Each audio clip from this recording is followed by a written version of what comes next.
Hi everybody, and welcome to our new video on formulas in Excel, or formulae if you're a purist and you want to use the proper plural of formulas. But we'll just say formulas because it sounds a bit less clumsy. And there are two ways of performing calculations in Excel. And don't forget, the main reason for a spreadsheet application, certainly one of the main reasons for a spreadsheet application, is to crunch numbers. It's to perform calculations on numbers and on a range of numbers that we have typed into our worksheet. There are two basic ways to do that in Excel: formulas and functions. We're going to look at formulas in this video. I'm going to briefly mention functions and explain what they are and explain the difference between the two. But predominantly we're going to focus almost exclusively, in fact, on formulas in this video. So first of all, what is a formula? Well, a formula is simply an expression that operates on values in a range of cells or a cell. That sounds quite technical, but it really isn't. I'm going to zoom in here using my control and mouse wheel trick. That's control, and I'm pushing the mouse wheel away from me to zoom in on the worksheet. And I'm going to click on cell A1, and I'm going to type in the following two numbers into cells A1 and A2. I'm going to keep the numbers small so that we can tell by looking at them exactly whether the answers are correct. I'm going to type in 2 and 2. And what I want to add these two numbers together. Now 2 and 2 is obviously 4, but I want the answer to appear here in cell A3. I'm going to type in the following: equals 2 plus 2. That is an expression. An expression simply produces a result. It produces an answer. And in the case of Excel, like a spreadsheet application such as Excel, an expression operates on a range of cells, as we have here. Now there's only two cells there. I'm just going to undo that.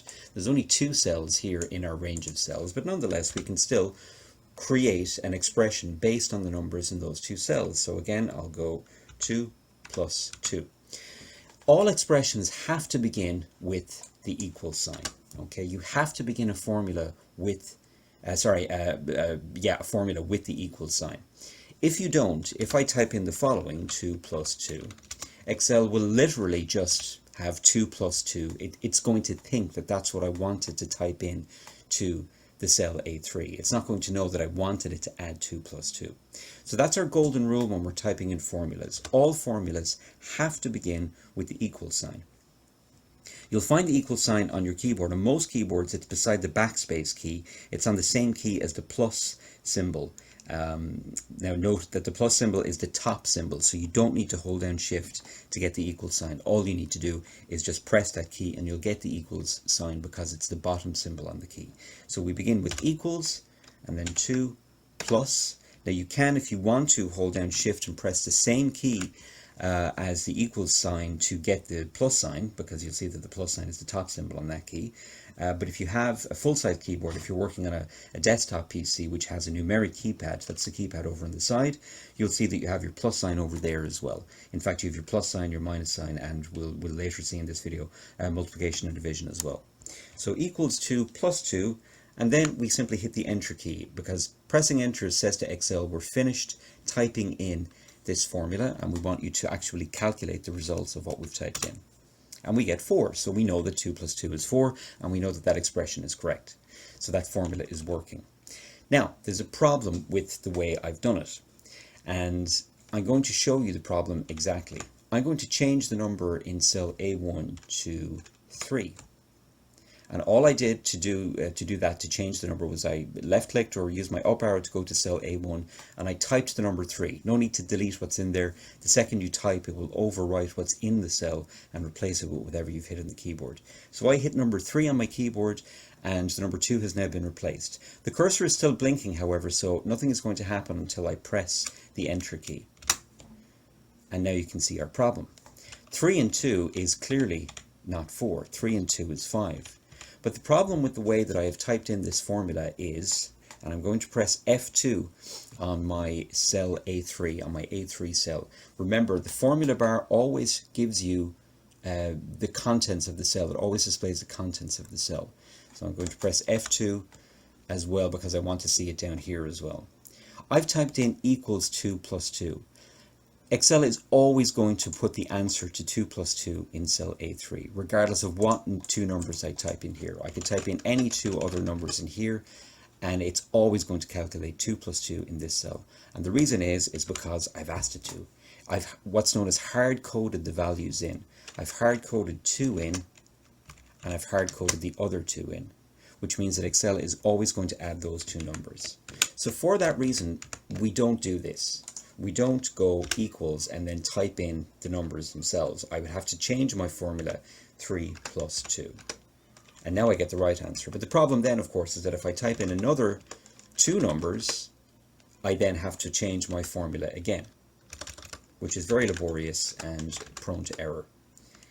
And it's not convenient. So I'm undoing now, and I'm just going to go back to 2 plus 2, and I'm going to delete what's in cell A3, and I'm going to show you the way we do it in Excel using what's known as cell references.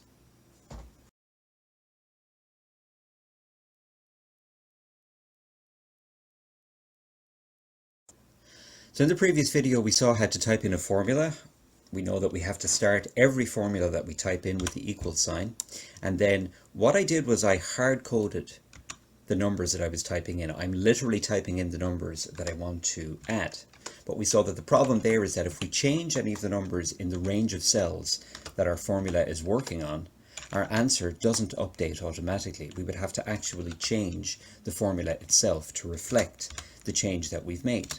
And you would have to do that each time that you actually make a change to the number in your range of formula, in the range of cells that your formula works on. So that's very, very laborious and very prone to error as well. You'd have to constantly check your work.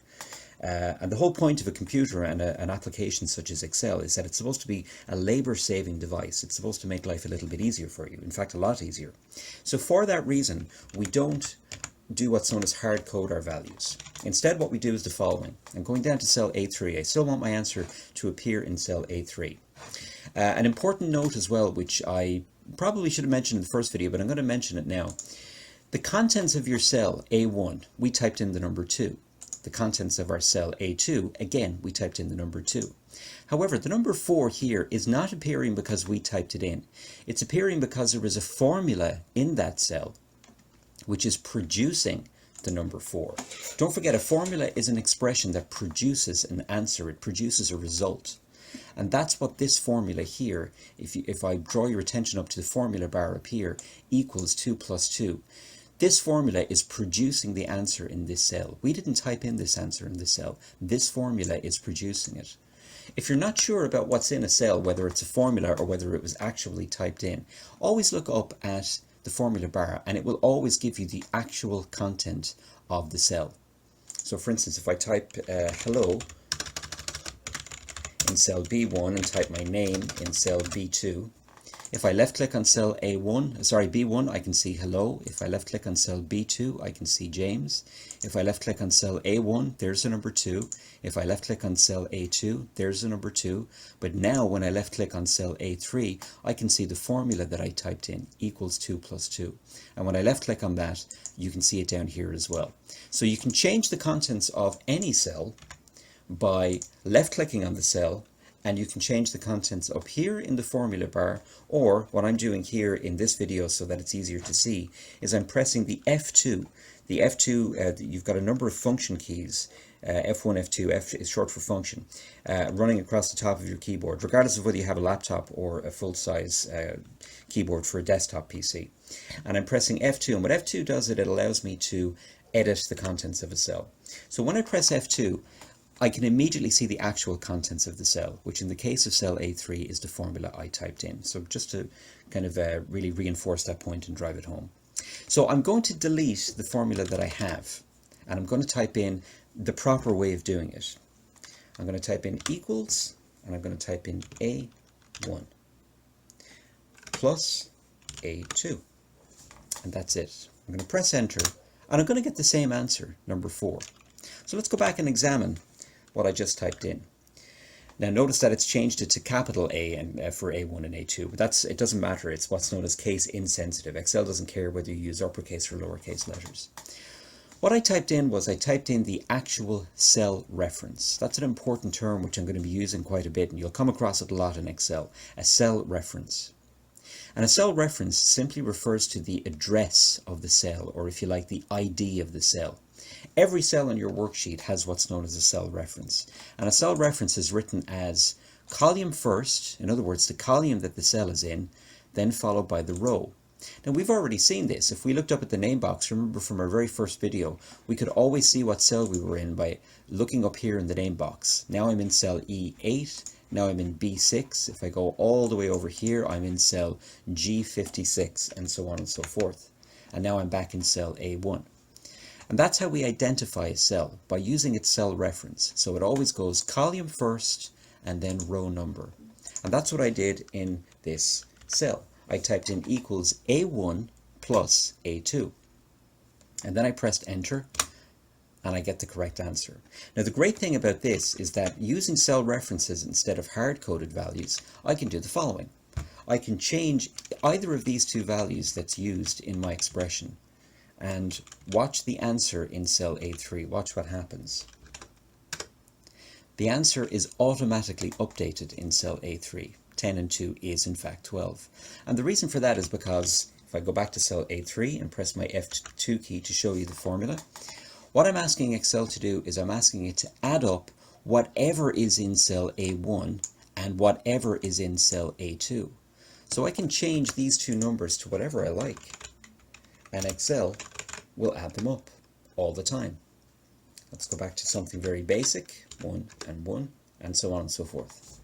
So that's the magic of Excel. When we're using formulas, we use cell references. We still have to begin our formula with an equal sign, and obviously we're adding them up. But we're not hard coding our values in. Instead, we're using the cell references, which is basically the ID or the name of the cell, which contains the values that we want to add up. I could have easily gone, of course, A2 plus A1 as well. And that will give me the same answer, because in addition, it doesn't matter what order you add your values. So for instance, 3 and 5. 5 and 3 is 8. 3 and 5 is 8. So it really doesn't matter what, if all you're doing is addition, it doesn't matter what order you add the cells in. Now, of course, when we go on to start doing subtraction and when we go on to start doing division, it does matter. It matters a lot. But in addition, and in multiplication, in fact, if you're only doing addition or if you're only doing multiplication, it doesn't matter what order you have your cells in.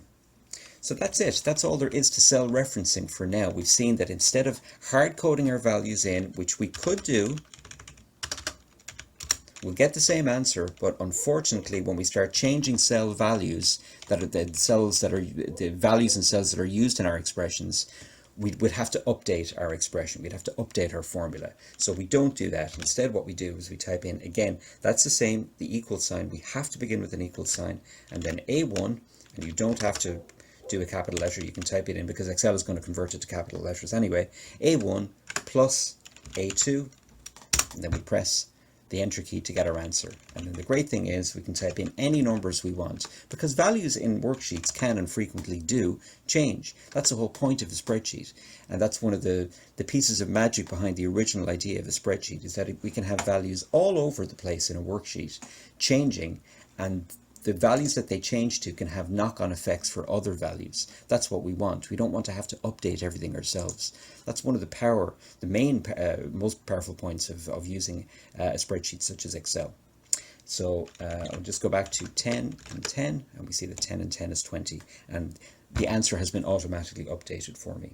So in the next section, that's simple addition, we're going to look at some subtraction, multiplication, and division. And that's going to look at our 4 basic mathematical operators. We've already looked at how to add. So in the next section, and I'm going to do it all in one section so as not to have the videos too piecemeal, and we're going to look at subtraction, multiplication, and division. And then we're going to look at some more advanced formulas that we can do as well, using brackets and so on and so forth. So I'll see you in the next section.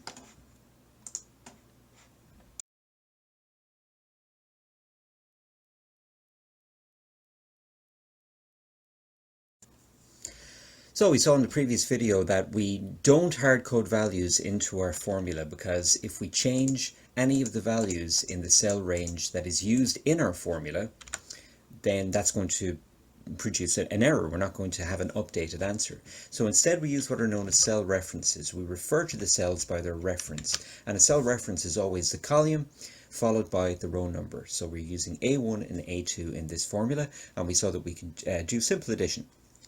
I'm just going to delete the number that's in cell A3, or the formula that's in cell A3.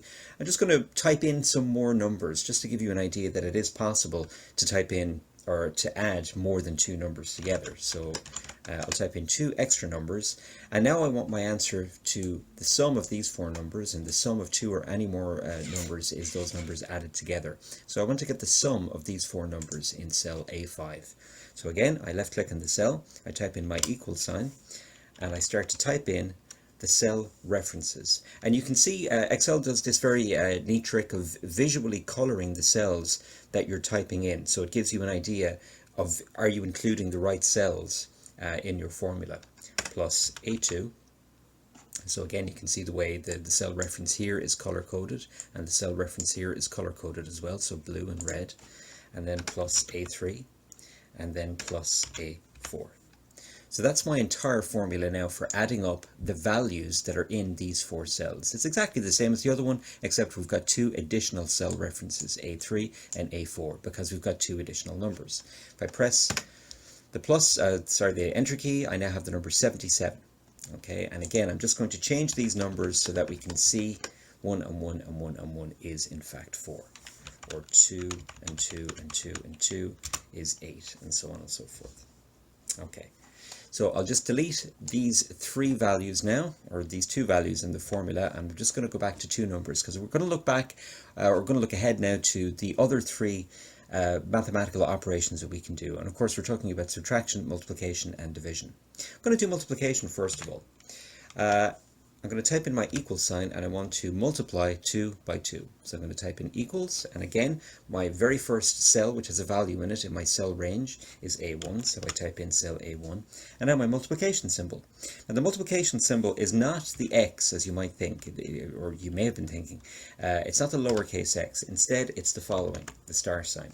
And you'll find the star sign over the number 8 on your keyboard. The keys on top, you'll see that the number 8 is over the star is over the number 8 on that key. Now, because the star is the top symbol on that key, we have to hold down Shift and then tap the 8 to get the multiplication symbol. Okay, because if we just press 8 on its own, we get 8. So we have to hold down Shift first of all and tap the 8 key. Don't hold down 8 or this will happen. You'll get a string of them. You don't want that. So you need to just hold down Shift and then tap the 8 key. You can also use the multiplication symbol, and this is easier and handier, more convenient, in fact, if you have the numeric keypad, if you have a full-size keyboard. Over on the right-hand side of your keyboard, you should see the star or the multiplication symbol over the number 9 over there. But both of them will do the same thing. So equals A1 multiplied by A2. And if I press the enter key, I get 4. So 2 multiplied by 2 is 4. Now again, because I'm using cell references, I can change either of these two values. So if I'm type in the number 4 instead of 2 and press enter, the answer changes because 2 multiplied by 4 is 8. If I now type in 4 multiplied by 3, I get 12. So the principle is the same. Because we're using cell references, we're not hard coding values. Our answer here in cell A3 changes, and that's exactly what we want.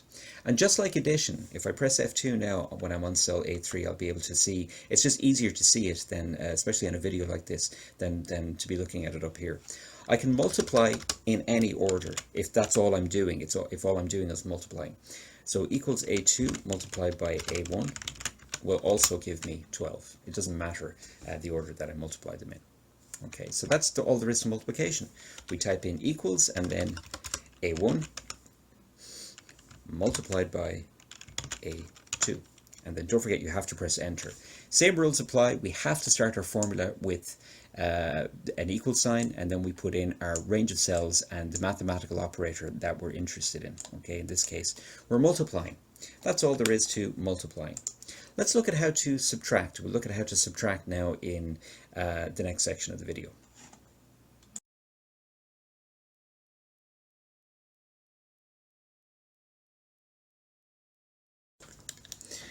In this section, we'll look at how to subtract numbers, and we'll also have a quick look in the next section at how to divide numbers, and that will cover our 4 mathematical operators: adding, subtracting, multiplying, and dividing. I'm going to zoom in again onto a brand new blank worksheet that I have open, and I'm going to type in two numbers, 12, just two random numbers, and 78. All right. So what we've got here are two numbers, and we want to subtract one from the other, and we want the answer to appear here in cell A3. Again, don't forget your golden rule for formulas. All formulas have to begin with the equal sign. They must begin with the equal sign. And then what we want to decide is what number we want to subtract from what number. I'm going to subtract the number that's in cell A1 from the number that's in cell A2. Unlike addition and multiplication, the order of the numbers in a subtraction calculation is important, okay, the order of the numbers. But don't forget, just like we looked at in the first two sections, we're not going to hard code our values. We're going to actually use what are known as cell references. So I want to delete the number that's in cell A1 from the number that's in cell A2. And if you're like me, you can sometimes get these mixed up when you're writing formulas. So don't forget, the number from which you're subtracting is always going to come first. The number that you are subtracting is always going to come second. So I want to delete the number that's in, or sorry, I want to subtract the number that's in A1 from the number that's in A2, which means I'm going to have equals A2, and then we put in our minus sign. Now you'll find the minus sign if you have a numeric keypad on your keyboard. You'll see it on the right hand side of your keyboard, just over the plus sign, kind of up and diagonally to the right of the number 9, and it looks like a small hyphen. That's the minus sign. You'll also find it on a key which is right next to the 0 key on your main keyboard. If you're using a laptop and you don't have a numeric keyboard, you'll see the minus sign on the key right next to the 0. Because there's also another one which is at the top. Now that's the underscore, okay? So if you hold down shift and press that, you'll get the underscore. That's not the one you want though. It's the one on the bottom of the key, which means that you don't need to press down or hold down shift. All you need to do is press that key and you will get the minus sign. So that's equals A2 minus A1. And again, see our color coding. Here's our first cell reference, color coded blue. Here's our second cell reference, color coded red. And that's it. And if I hit the enter button, I will get the value 66. Now, I'm going to go back up to cell A3 and I'm going to press my F2 key to start editing that formula. Again, don't forget, if I just go back to the way it was, always look up in the formula bar and it will tell you the actual value that's in your cell. So on cell A1, I typed in the number 12, I see 12 up here. On cell A2, I typed in the number 78, I see the number 78 up here. On cell A3, the number 66 here is appearing in this cell as the result of a calculation, as a result of a formula. We did not type this in ourselves. And to verify that, we look up in the formula bar and we see the actual contents, or the actual what we actually typed in to cell A3. We can see it up here in the formula bar. So I can change it up here, but I often find it easier, certainly for these videos, just to press F2 and to actually edit it down here because it's bigger. So equals A2 minus A1 gives me 66. However, if I type in equals A1 minus A2, I will get minus 66, because you can subtract a big number from a smaller number and you go below 0, you get a minus sign. Notice the way that Excel has put a minus in front of the number.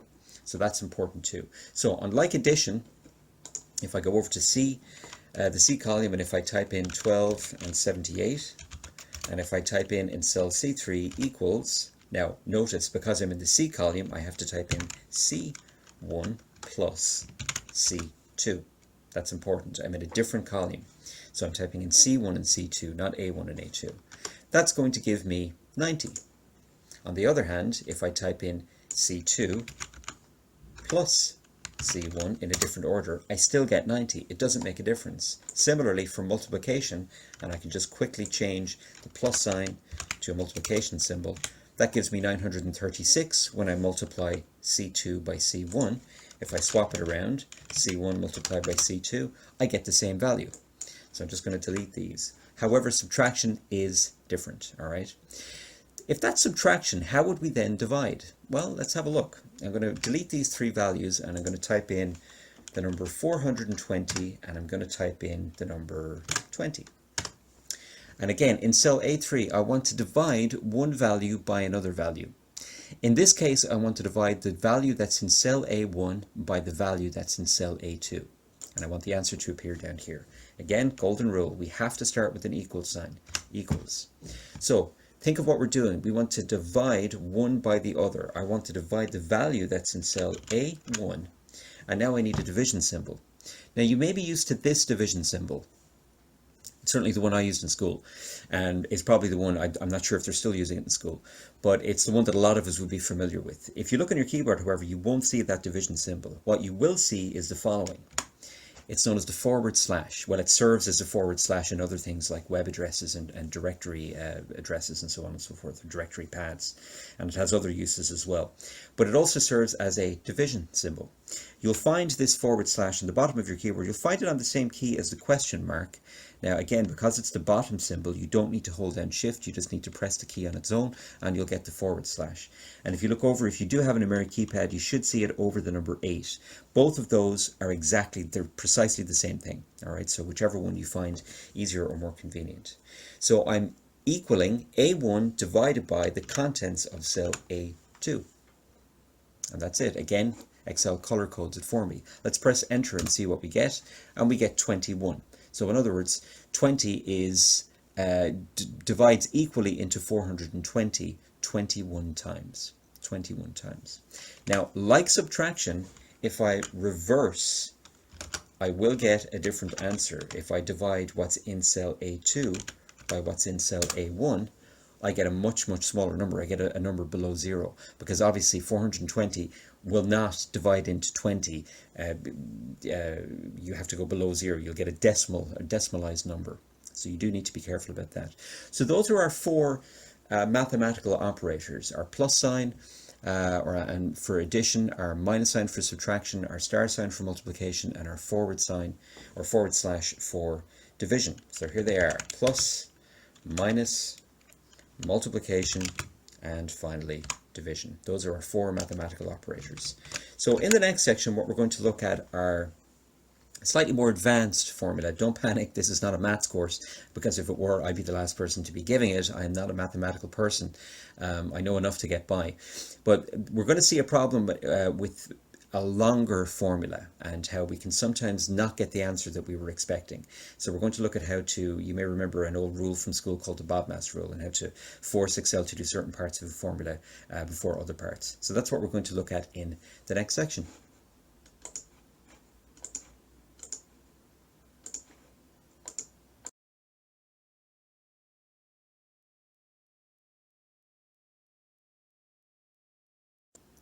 In this section of the video, we're going to look at slightly more advanced formula. We're going to look at how to do something a bit more advanced than just adding 2 numbers together, or multiply 2 numbers together, or subtract one number from the other, or divide one number by the other. And we're going to look at a potential problem that can arise when we're doing something like that, and how to get around that problem. I'll show you exactly what I mean. In cell A1, I'm going to type in the following formula. So I'm going to start it with equals. Don't forget, every formula needs to begin with an equal sign. And I'm going to do the following: 8 plus 2 multiplied by 5. Don't forget, the multiplication symbol is the asterisk. That's what that means there. So the first thing you might be thinking is, hang on, why is he using literal hard-coded values? Remember I said in the last video that we tend not to do this. We tend not to use the literal numbers. We don't use hard-coded numbers in our formula. We use cell references like equals A1 plus C10 and multiplied by B4. Because then we can change our values and our formula will update the answer accordingly. The reason I'm using them, it's just for literally to clarify the example of what we're doing here. If I'm using cell references, it might be just harder to see. So it's just going to be easier to see exactly what I'm doing here if I'm using the numbers. That's why I'm using hard-coded values just for this section. So what would the answer to this be if I was to actually carry this out? Well, if you're like me, you'll probably do it in the order that you come to it. So you'll say equals 8 plus 2 is 10, and then 10 multiplied by 5 is 50. That's probably what you'd say, and that's what I would have said, and we expect to see 50. So when I press the enter key, because I've finished typing in my formula, I would expect to see the number 50 appearing in cell A1. But it doesn't. I get the number 18 instead, which is clearly not 50. It's nowhere near 50. So something has not gone wrong so much, but clearly something is not entirely right either, because we didn't get the answer that we were expecting to get. So why not? I've gone back to cell A1 and I'm going to press my F2 key on my keyboard to edit my formula. I could have done it up here as well, but it's easier for you to see it in the video when I press F2 and edit the formula in the cell. The reason that this is not working the way we intended it to, if we look at this, it looks as if Excel actually did it backwards. It multiplied 2 by 5, giving us 10, and then it added 8 to give us 18. Now, it didn't strictly, that's not strictly speaking what it did. It doesn't do it backwards, but it does do formulas in a very specific order. In the previous video, we were looking at a very simple formula, equals A1 plus A2, A1 minus A2, or divided by, or one subtracted from the other. But in this particular section now, in this example, we're actually doing two mathematical operations on three different numbers. So Excel has to know the order in what to do things. It has to have an order. These little symbols here, the plus sign, the multiplication sign, they're known as operators, mathematical operators. And the reason they're called operators is because they operate on numbers in a formula. So we're adding 8 and 2, and then we're multiplying the answer by 5, or at least it looks as if we are. So that's why they're called operators. And we have four mathematical operators that we're looking at. We have plus, minus, multiplication, and division. So how does Excel know then what order to do a formula in when there are, as there is in our formula, there's multiple, well, there's only two, but it's still more than one, multiple operators. Our formula could be longer again with more numbers and more operators in it. So how does Excel know what order to do it in? As we saw, we were expecting the number 50. 8 plus 2 is 10, multiplied by 5 is 50. But instead, we got the number 18. So that would seem to suggest, from looking at the formula at least, that Excel was doing it backwards. It was multiplying 2 by 5, giving us 10, and then it was adding 8 to give us the number that we have, which is 18. Now, it only looks like that. In actual fact, while it is doing this one backwards, it doesn't always do them backwards. It does it in a specific order. So I'm going to introduce you in this section to a rule known as, I'm going to type it in here, BODMAS. And that's an acronym, and it stands for the following: brackets, order, division, multiplication, addition, and finally subtraction. That means, and we're going to look at these four first of all, these four basic mathematical operations are going to be carried out in this order: division, followed by multiplication, followed by addition, followed by subtraction. But division is going to come first and subtraction is going to come last. And when we look at our formula, then we can see why and how Excel arrived at the answer that it did.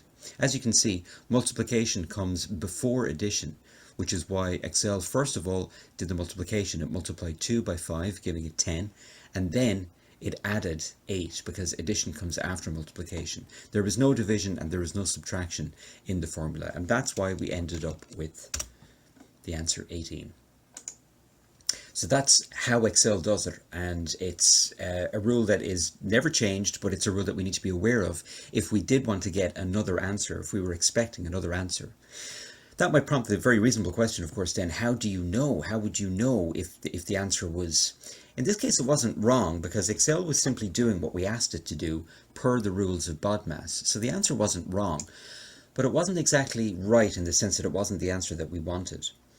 So that raises the question then, how do you get, or how do you know you're getting the answer that you expect? And I guess that really comes down to a case-by-case scenario. If you were expecting a value in or around a certain range or a certain value, or within a range of certain values, and it was seriously above or seriously below that, then you're going to probably know that, yeah, the formula is being carried out in not in the order that I want. I'm not going to say the wrong order, because wrong is the wrong word to use here. Excel is always going to crunch the numbers according to that rule, and it's always going to be right from the computer's point of view. But we have to tell it if we want it to be carried out in a different order. So that's how we know, I guess. There's no golden rule. It's just that you're going to know if a value is wildly off, whether or not that you need to tweak the formula. So how would we tweak it? How would I get the number 50 instead of the number 18? Based on the BODMAS rules. Again, I'm pressing F2 on cell A1, and I'm going to go back to brackets here. I'll come to order in a second, but I'm going to come back to brackets, because brackets is the very first thing in BODMAS.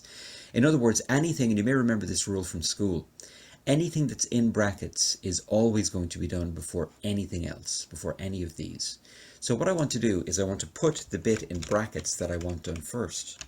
So I'm putting the addition in brackets. Remember, addition comes after multiplication, which means it would be done after. But in this case, what I've done here is I've ensured that it's going to be done first.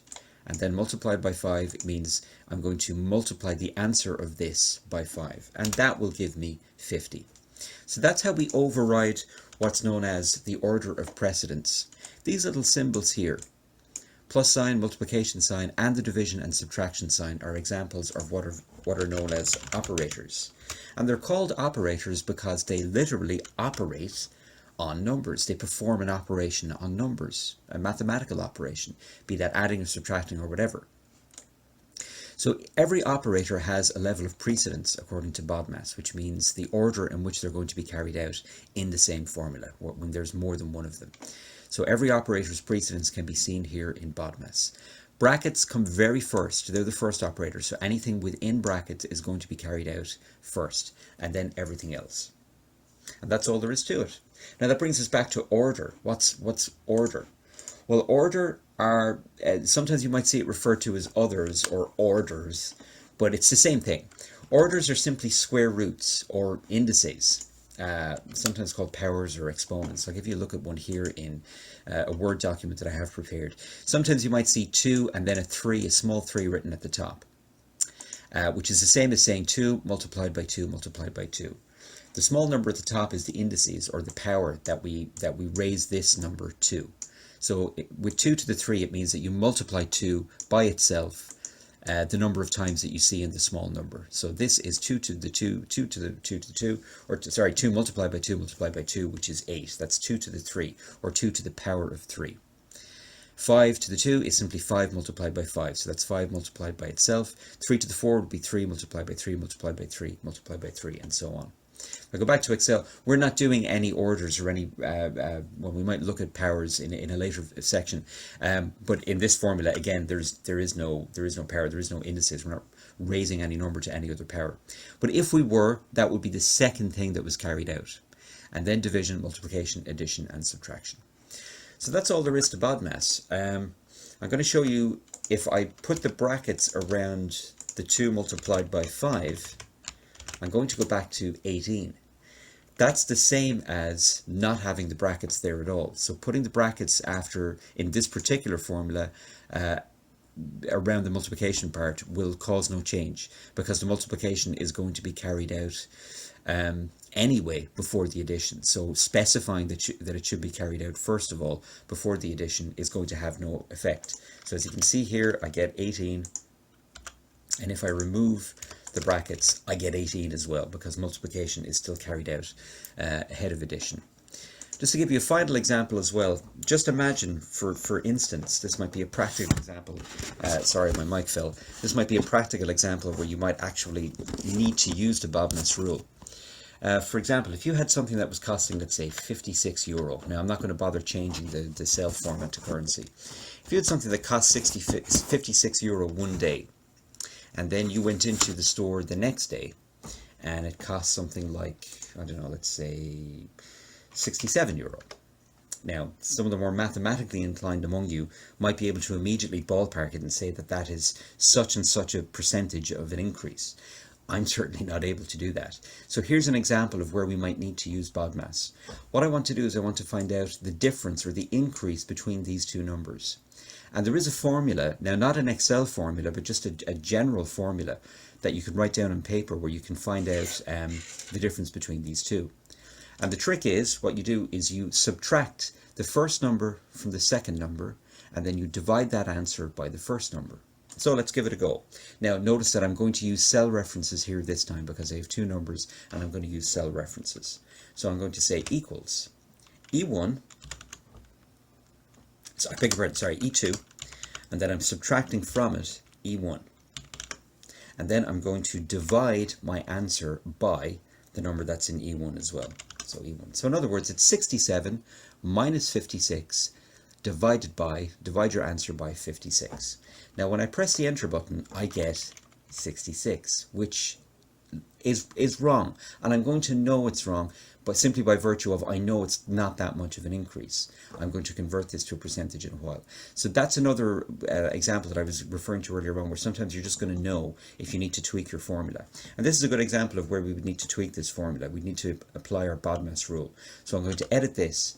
And what I want to do is I want to do this bit first of all. I want to do the subtraction first of all.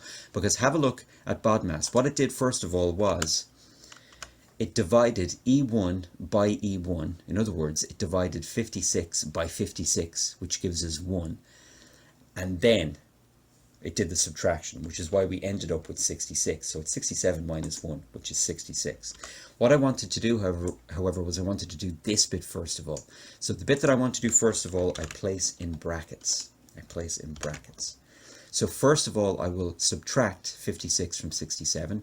That will give me an answer, and then I will divide that by what's in E1, which is 56. Pressing enter then gives me, that's much more like it. That's a roughly 19.5% increase. If I wanted to, I could then convert this cell to a percentage cell, and I can see that it's a 19.64% increase between the two numbers. So that's all there is to BODMAS. Definitely go back over this video, play around with it, experiment with it as well. There are two practice exercises at the bottom of this sheet as well, so I'd recommend, if you have the ability to do it, to download them and to mess around with them and see if you can get the answers going as well. In the next section, we're going to look at columns, and we're going to do some more work with columns, including inserting, deleting columns, and widening column widths and so on and so forth, and adjusting row heights as well, and inserting and deleting rows and so on, as well as inserting and deleting individual cells. So that's all for the next section. So thanks for watching, and I'll see you in the next video.